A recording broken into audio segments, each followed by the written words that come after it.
السلام علیکم ورحمۃ اللہ وبرکاتہ۔ ہمارے کسی بھائی نے پوچھا، کہتے ہیں قاری صاحب شوال کے جو 6 روزے ہیں ان کا رکھنے کا طریقہ کیا ہے؟ کہتے ہیں سنا ہے کہ عید کے دوسرے دن بعد ایک روزہ رکھیں گے، پھر نہ رکھیں، پھر جب چاہیں 5 باقی رکھ لیں تو پھر آپ کے روزے ہوں گے۔ اگر آپ نے عید کے دوسرے دن بعد ایک روزہ نہ رکھا تو کہتے ہیں کہ پھر آپ کے روزے 6 روزے مکمل نہیں ہوں گے۔ کہتے ہیں اس کا صحیح طریقہ کیا ہے؟ بھائی صحیح طریقہ صحیح مسلم شریف میں موجود ہے۔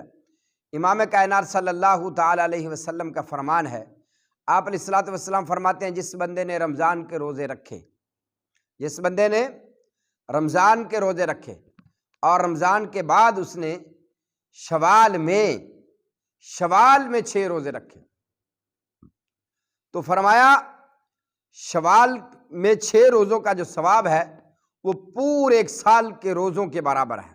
سبحان اللہ۔ تو لہٰذا یہ جو بیان کیا جاتا ہے کہ عید کے دوسرے دن بعد ایک روزہ ضرور رکھ لیں، اگر اس کے بعد آپ 6 رکھیں گے تو یہ طریقہ غلط ہے، صحیح نہیں ہے، یہ بات ہی بالکل غلط ہے، یہ بات درست نہیں ہے۔ نبی پاک صلی اللہ علیہ وسلم کا فرمان ہے کہ رمضان کے بعد شوال میں 6 روزے رکھنے ہیں، شوال میں 6 روزے رکھنے ہیں۔